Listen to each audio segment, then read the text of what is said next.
Om Jesus, Om Babaji, Om Lahari Mahashai, Om Shri Yukteswarji, Om Master, Om Mother, Saints and Sages of all religions, we bow to all of you. Free our lives from all obstacles and give us physical, mental, and spiritual development. Make our minds thy temple. Make our hearts thy altar. Make our love thy home. Thou art the only King, reigning on the throne of my consciousness. Om, Om, Amen.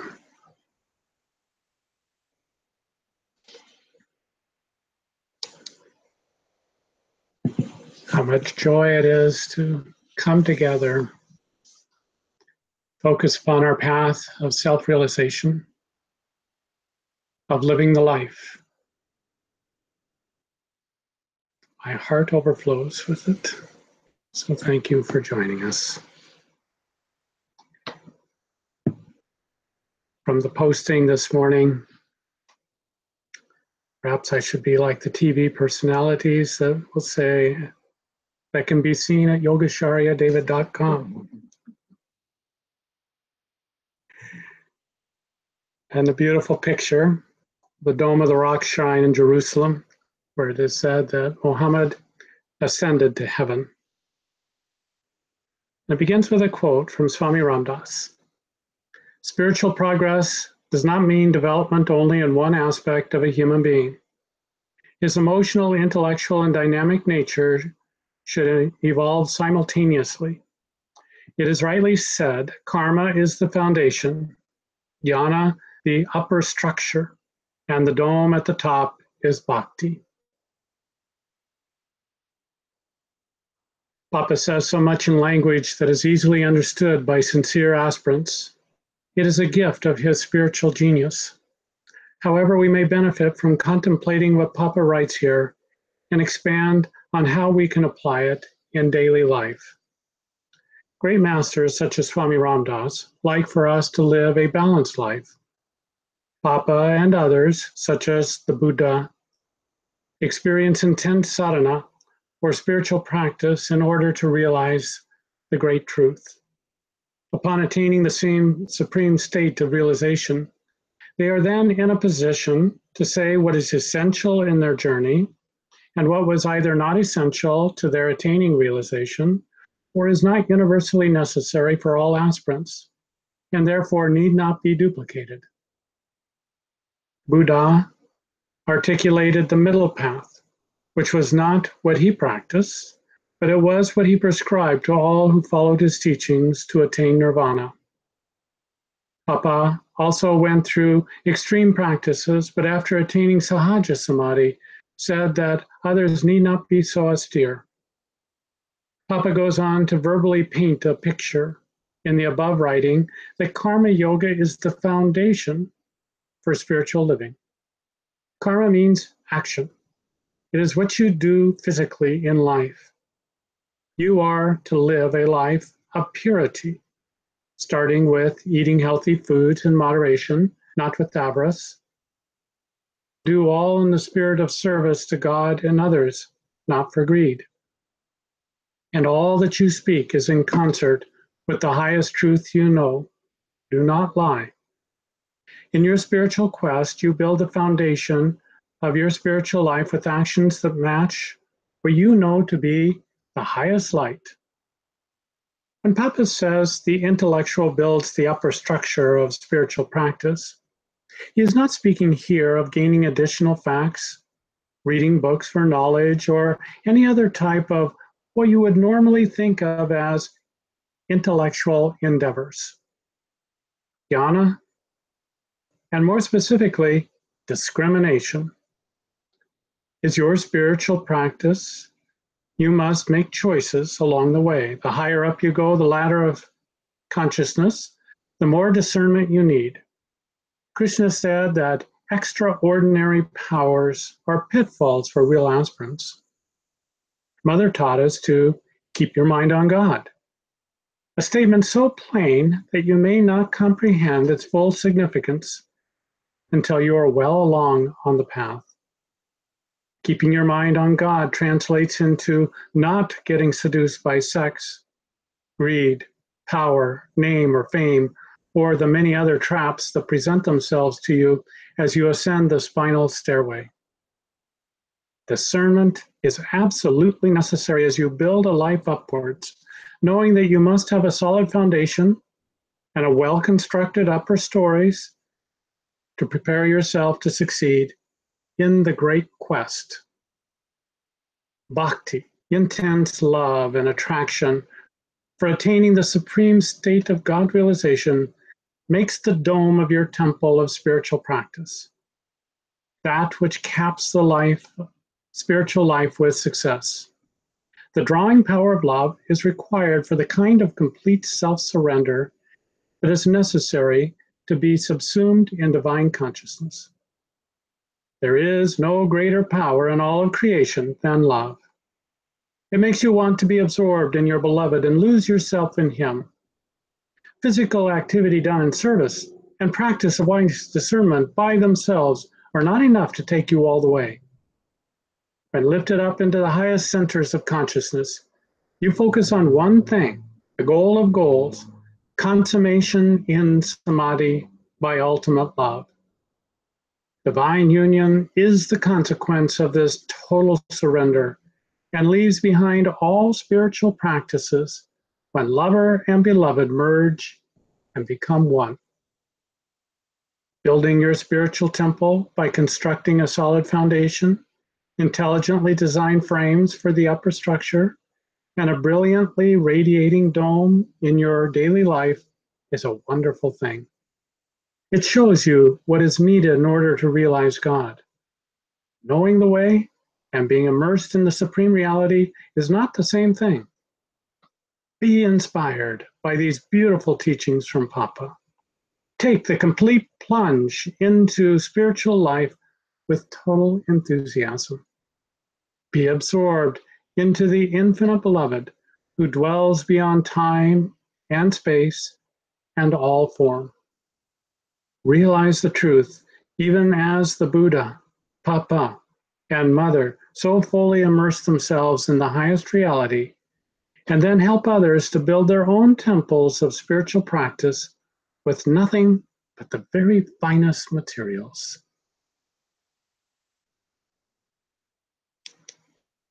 We are such beneficiaries to have Papa and Master and the great gurus. Where would we be without their most perfect wisdom to help us direct the mind so that we might attain that goal of goals? I'd like to read from St. Teresa of Avila, chapter 10.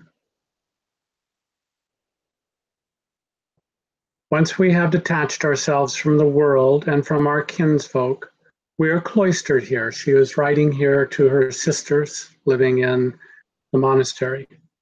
In the conditions already described, it must look as if we have done everything and there is nothing left with which we have to contend.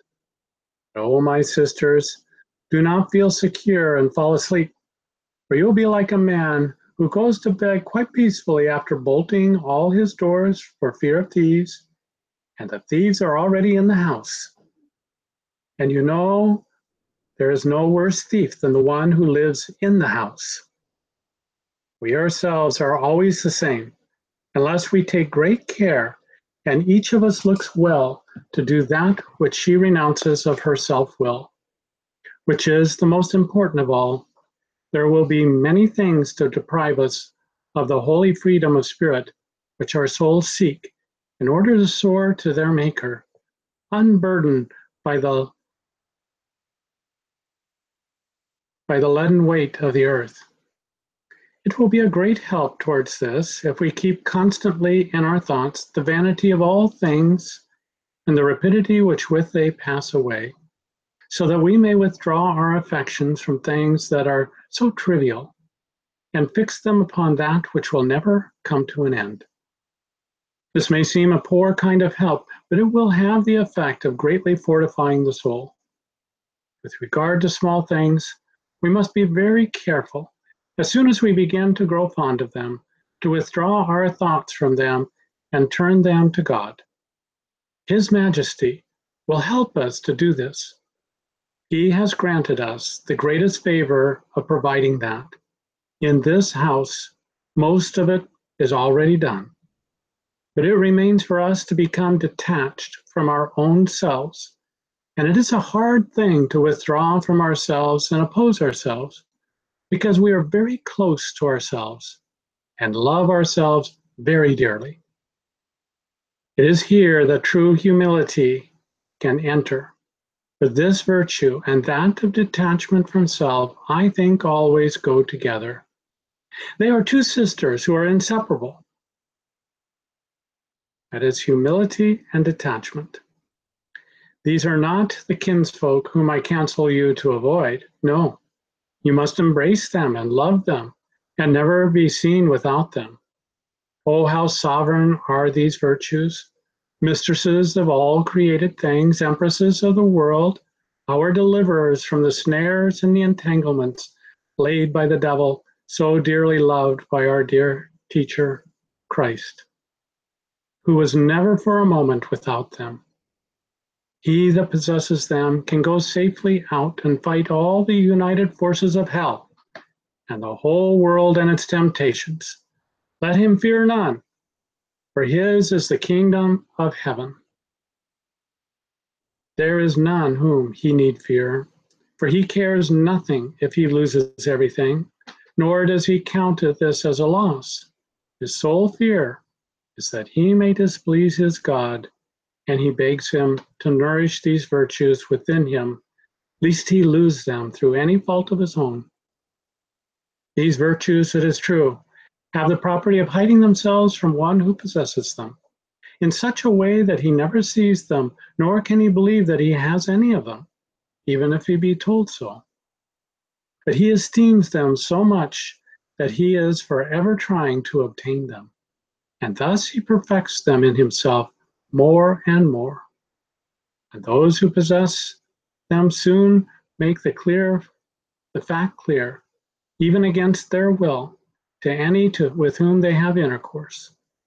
But how inappropriate it is for a person like myself to begin to praise humility and detachment, when these virtues are so highly praised by the King of Glory, a praise exemplified in all the trials he suffered. It is to possess these virtues, then, my daughters, that you must labor if you would leave the lands of Egypt. For when you have obtained them, you will also obtain manna. All things will taste well to you, and however much the world may dislike their Savior, to you they will be sweet.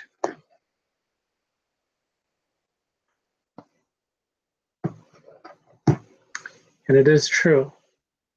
Detachment and humility are two wonderful virtues and absolutely essential to us on the path.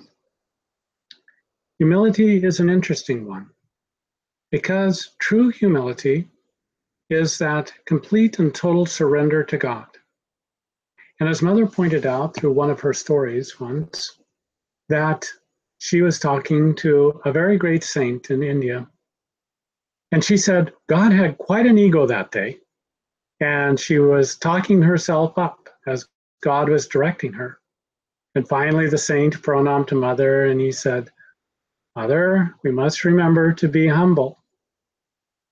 And then she went on to explain to the saint to take him above saint consciousness. That true humility is being totally surrendered to God. And even if God were to look egotistical through you, that you would surrender to that and that you would allow him to act as he would. You see, in order to get complete God realization, we must go above good and evil. Those whom Mother talked about having saint consciousness were wedded to good and abhorred evil. But those who have arisen above both and all duality realize that God is the sole creator in all the three universes, and that with him, and with him as the guide, solely at the helm, he may look in any way that he chooses to do.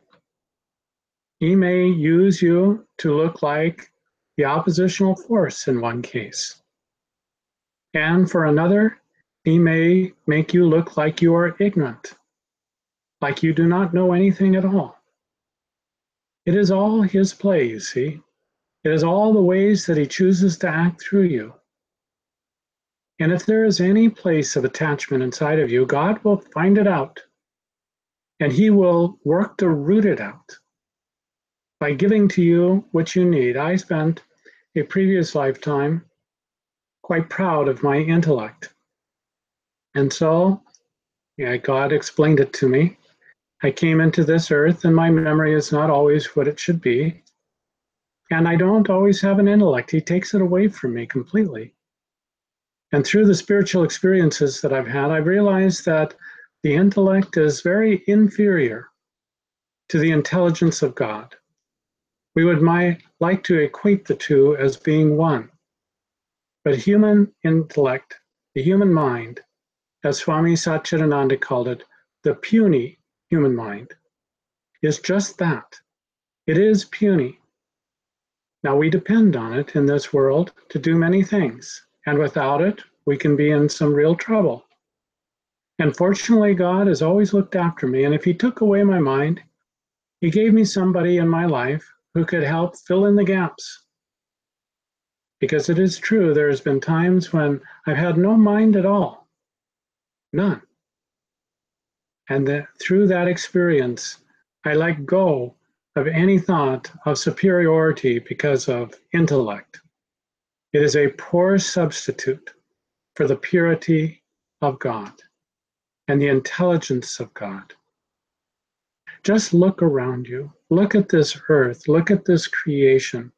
These are all reflected aspects of God. They are not even the absolute pure aspect of God. They're reflected. And yet, the intelligence that we see that has gone into the design of everything that we see, anything from an atom, even an electron, even subatomic particles, a quark or a quasar, all the way up to the cosmos, and seeing wonderful explosions and diversity and creations going on all throughout the universe. I was so amazed once when I saw a Hubble photograph of the stars, and they drew a square. It was not even a huge square that had so many dots of little lights. And in that square, it is said each one represents a galaxy, not just a star, but millions of stars. Each point of light does. Isn't that amazing? We live in this tremendous creation. And yet we walk around like little worms. We're so concerned with everything that affects us in a personal way. We're so concerned whether we'll gain something or whether we'll lose something. It consumes us. And yet, right within us, we are told by all the great masters of all the different religions that God Himself exists right within us, the Creator, the intelligence that went into all of this creation, the power of it, everything is right within us. And that if we seek it out, if we look to explore it, come to know it, that we could be transformed and changed into its likeness and its image. This is a marvelous, marvelous promise. And you would think that all the people who pile into a football stadium or pay a lot to go to a concert and listen to some music, how much they love their sports, how much they love their music, or whatever it is that they have a certain passion for. And to think that that passion that they have for a certain aspect is an aspect of God, a tiny, minuscule part, the most beautiful music in the world, the most exciting rush of some extreme sport. And it's just a tiny little subset of what God is. By definition, everything in life is God. And therefore, it can only be a little element of God. And yet, we do not seek out the sole creator. We do not plug ourselves directly in to that which is in the power of this entire universe, and yet is it available to us. And we can have it safely when looking inside and seeing the third eye. I have seen such a brilliant light. It has been described in some of the scriptures like 10,000 suns all at once. And yet it does not burn your eyes. It does not hurt you in any way. Rather, your mind expands with that light. You merge with it. You become one with it. And it is the most beautiful experience to have. And not just once, but many times. And you can go inside. And at first you see perhaps just darkness. So you have to stick with it. You have to keep going. And it is here that discernment helps you, because many different images will come to you. And if we are to rise up into the superstructure of the temple, then we must show that discernment. We must put aside the different images that come. There can be things, revelations, that come as truth, and it is the truth. And yet, once again, it is just a tiny little subset of what God is. And it can come in the most simple, most elegant kinds of ways that you try to put into words. And when you put it into words, it sounds like many other words that we've heard, that God is everywhere. I remember when a devotee came to me once and was telling me about a vision that they had. and that they really saw God is everywhere. And then they said, why didn't you tell me this? Well, I know that you told me this, but why didn't you tell me it? Why didn't you get it to me? This is so incredible, so remarkable. And it is the way that we feel because we use the same words that we have always used, and yet they take on brand new meaning. They become alive. They are potent with meaning. And this is the way realization comes. It is not that it is something so brand new that you've never heard it before. Sometimes that's the case too. But usually it's an affirmation of what you have already known, what you have already said, but you have not yet realized it. This is the power of realization. It comes on you so terrifically. It lifts you up, it purifies you. And suddenly you see the world in a brand new way. And yet the world has not changed. And in one aspect, you have not changed. Papa used to say to people who came to the ashram, when perhaps they expressed some disappointment that who he was and how he presented himself. And he says, what? Do people expect me to have horns? They expect me to have something so extraordinary that you would not be able to miss it. You think about Jesus and his life, and he could wander as anybody else could. Nobody would notice the difference. Relatives saw him as the dear one, but just simply a relative. There are those who known him all of their life.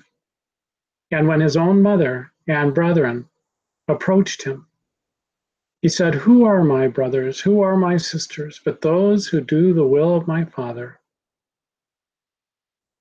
You see, you can live this life in a very ordinary kind of a way.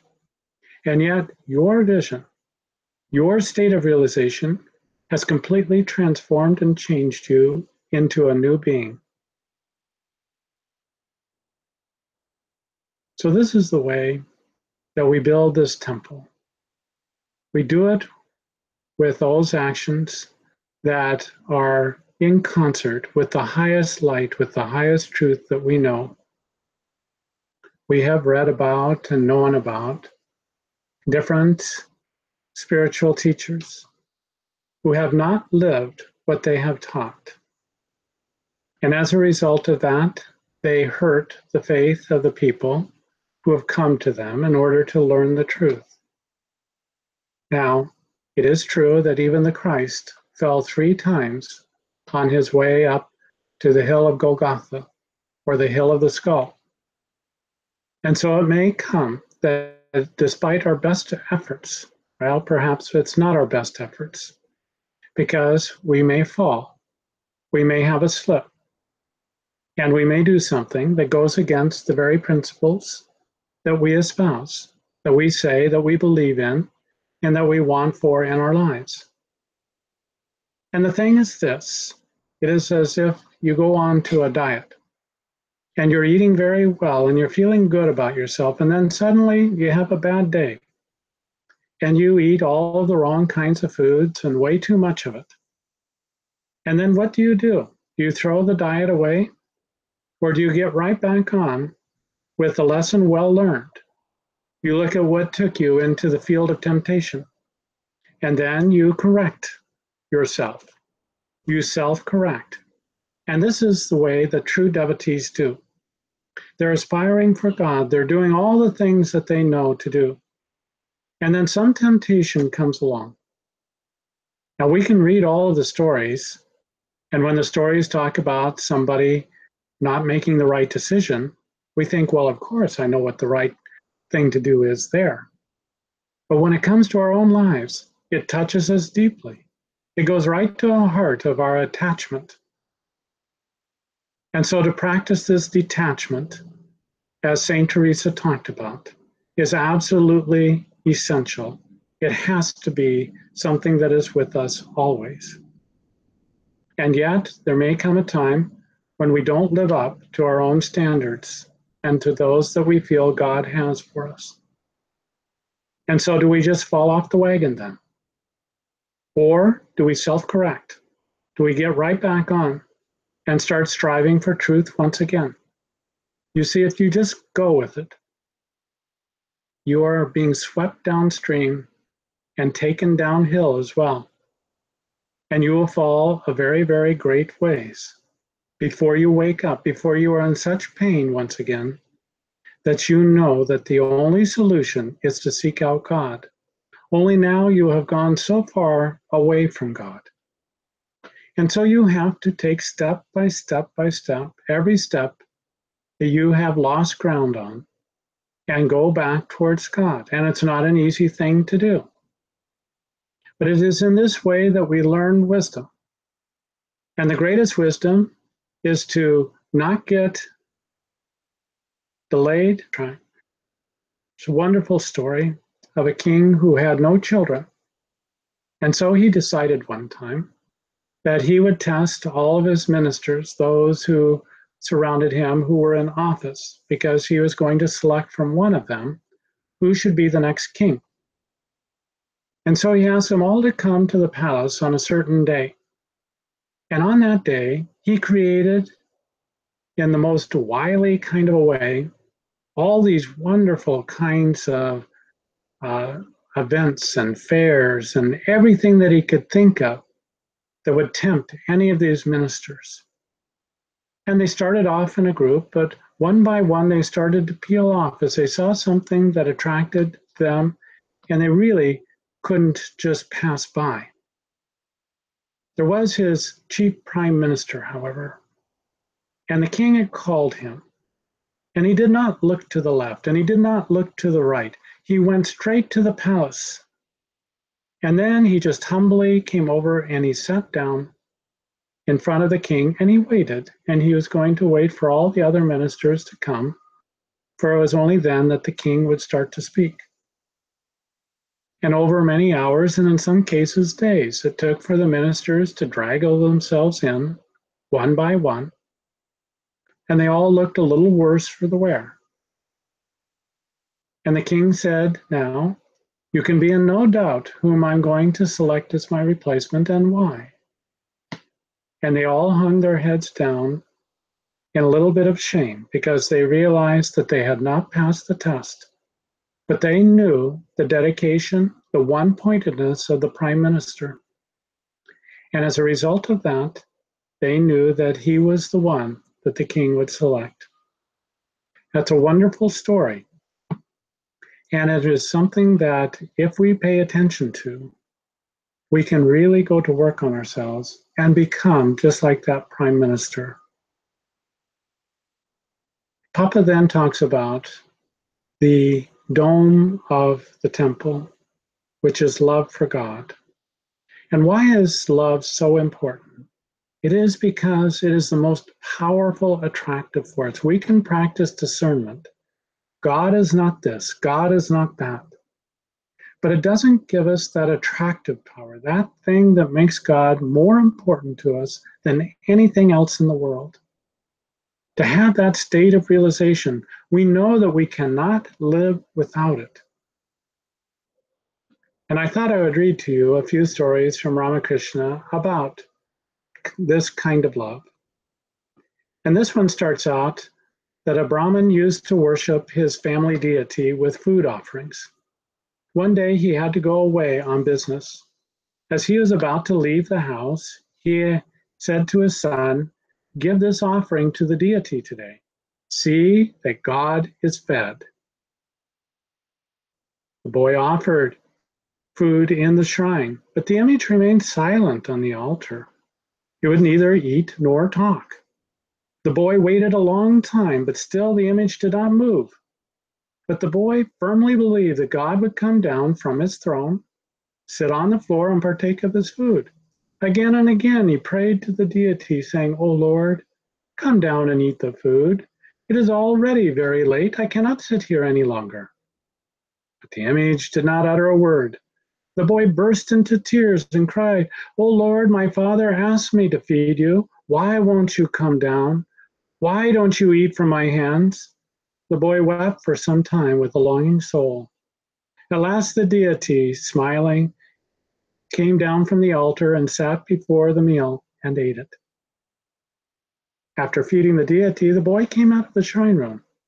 His relatives said, "The worship is over. Now bring away the offering." You see, it is prasad. That is the tradition. "Yes," said the boy, "the worship is over, but God has eaten everything."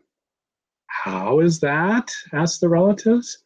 The boy replied innocently, "Why, God has eaten the food."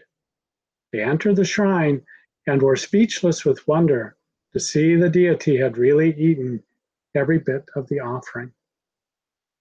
And it reminds me of when I was with Swamiji and we fed Ganesha, the wooden statue, tried to feed him the milk out of a spoon. But when he didn't take, then Swamiji said, "I guess he's not taking today." With such childlike faith and love did Swamiji have. And another story, once there is an Annaprasan ceremony in the Guru's house, that is, the feeding of rice for the child that is newborn. His disciples volunteered according to their powers to supply different articles of food. He had one disciple, a very poor widow, who owned a cow. She milked it and brought the Guru a jar of milk. He had thought she would take charge of all the milk and curd for the festival. Angry at her poor offering, he threw the milk away and said to her, "Go down and drown yourself." The widow accepted this as his command and went down to the river to drown herself. But God was pleased with her guileless faith and appearing before her said, "Take this pot of curd. You will never be able to empty it. The more curd you pour out, the more will come into your pot. This will satisfy your teacher." The Guru was then speechless with amazement when the pot was given to him. After hearing from the widow the story of the pot, he went down to the river, saying to her, "I shall drown myself if you cannot show God to me." God appeared then and there, but the Guru could not see him. Addressing God, the widow said, "If my teacher gives up his body because thou hast not revealed thyself to him, then I too shall die." So God appeared to the Guru, but only once. And the last one. A certain person, on coming across a sadhu, humbly begged him for instruction. The sadhu's advice was, "Love God with all of your heart and your soul." The inquirer replied, "I have never seen God, nor do I know anything about him. How is it possible that I should love him?" Haven't we thought of that sometimes? We hear Mother and Master and others talking about love of God, but if we don't know God, then how can we love him? The holy man inquired whom the other loved most. The answer was, "I have nobody to care for. I have a sheep, and that is the only creature I love." The sadhu said, "Then tend the creature and love it with all of your heart and soul, and always remember that the Lord abides in it." Having given this advice, the sadhu left the place. The inquirer now began to tend the sheep with loving care, fully believing that the Lord abode in the creature. After a long time, the sadhu, during his return journey, sought out the person he had advised and inquired how he was getting on. The latter saluted the sadhu and said, "Master, I am all right thanks to your kind instructions. Much good has come to me by following the line of thought you prescribed.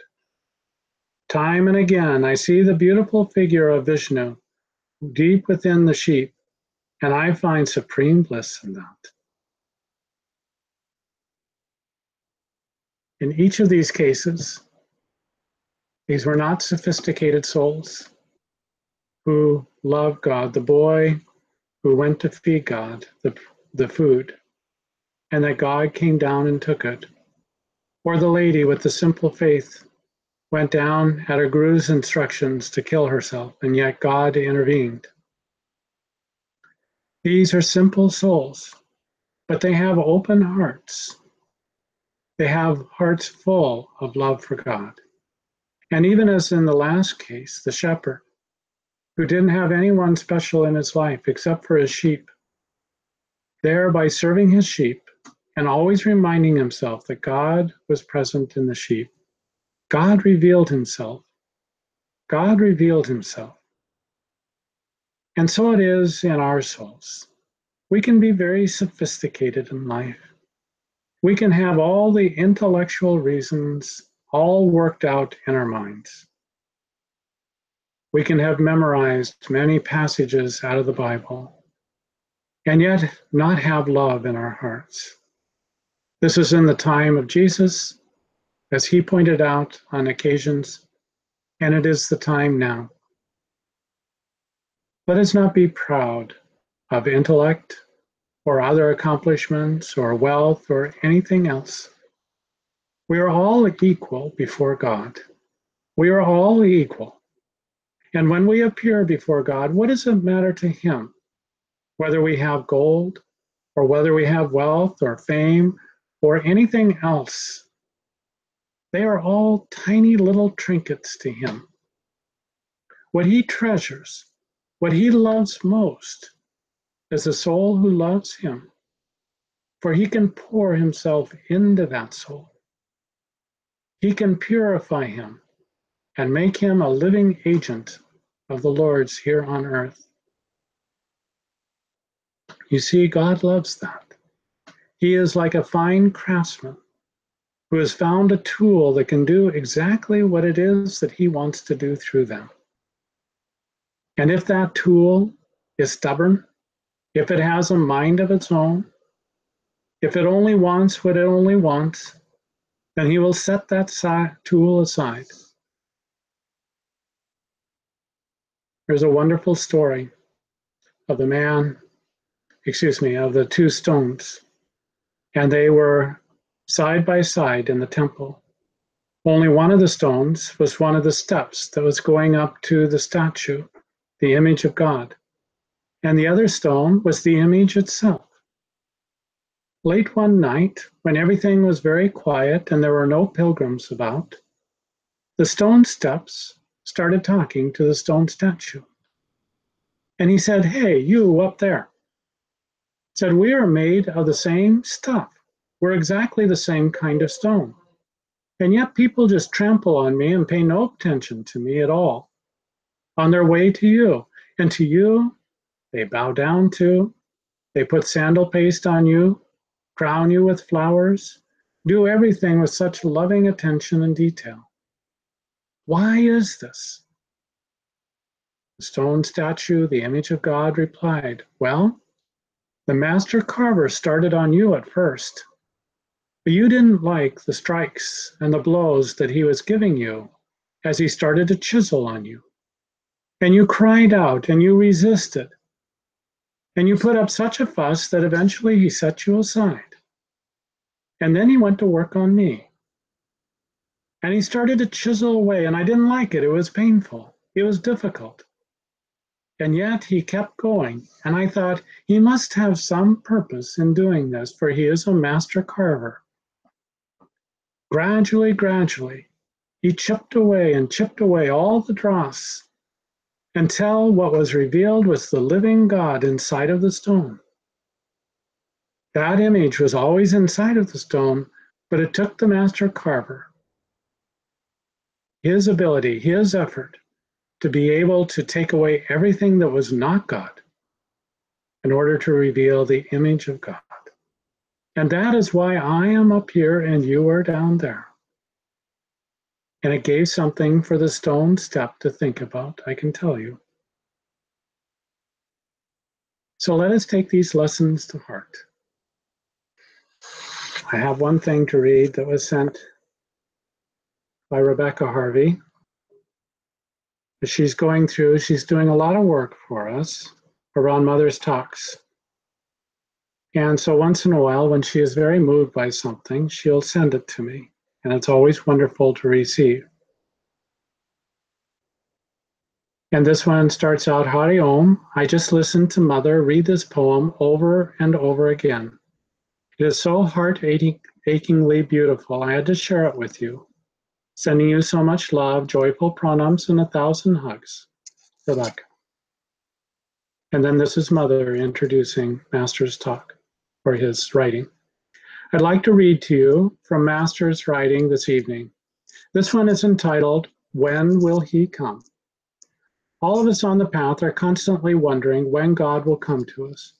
We meditate upon Him, we serve Him, we love Him, and we constantly, it is the cry of our hearts, Lord, when will you come? So Master answers this question. When every heart's desire pales itself before the brilliancy of the ever-leaping flames of God's love, then He will come. When the faggots of all desires you fearlessly, grieflessly, joylessly are ever ready to burn in the fireplace of life, in expectation of His coming, then you may keep Him from your freezing inner indifference. Then He will come. When no inclination or unfulfilled craving can be sure of your stability to them. When He shall be sure that you shall never leave the Guru, then He will come. No matter how you feel, helpless, forsaken, in torture of temptation, karma, or tests, if you ever keep hoping He will come, He will come. When your mind says piercingly, you can't, you don't deserve having Him, still, if your soul, disregarding all this, shall ever keep chanting within, He will come, then He will come. When He shall be sure nothing else can get to you, then He will come. Even if you are the sinner of sinners, still, if you never stop calling Him deeply in the temple of unceasing love, then He will come. And Mother ends, that is very, very beautiful. And so, of course, we have here Master echoing what Papa said. Love is the capstone upon which your divine efforts find fulfillment. Because love has the power to draw God. He cannot resist you when you are sincere, when you will not give up. He must come to you. He is helpless against your calls. So let us live these three different stages of sadhana, all in equal balance. Let our actions reflect the highest light in us. Let us also practice discernment and not give in to the things we should not, and to always keep our minds focused on the things we should. And most of all, let us love God. Love God with all of your heart, with all of your mind, with all of your soul, and all of your strength, as the Master said.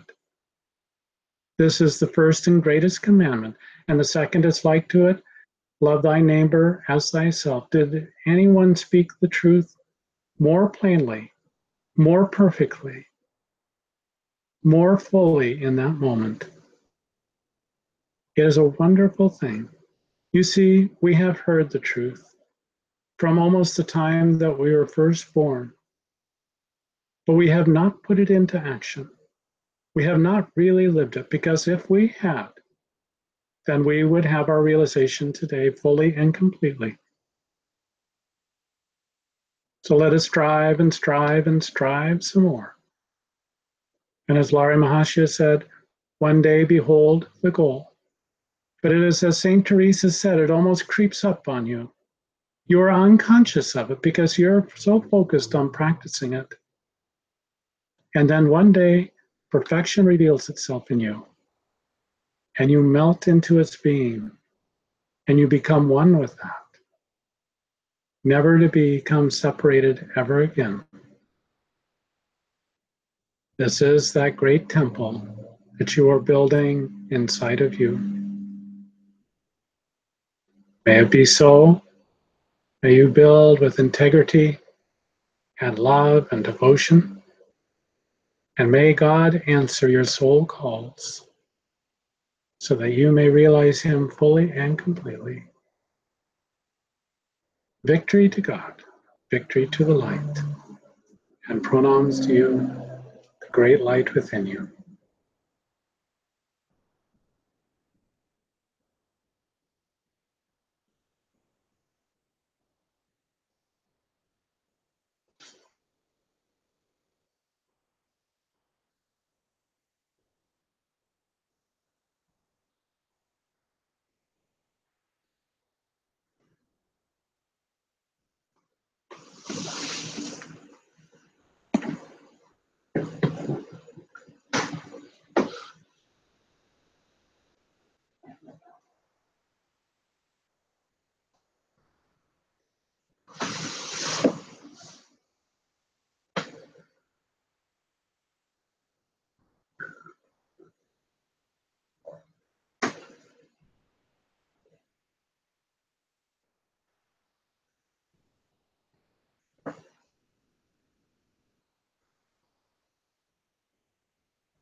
numbs,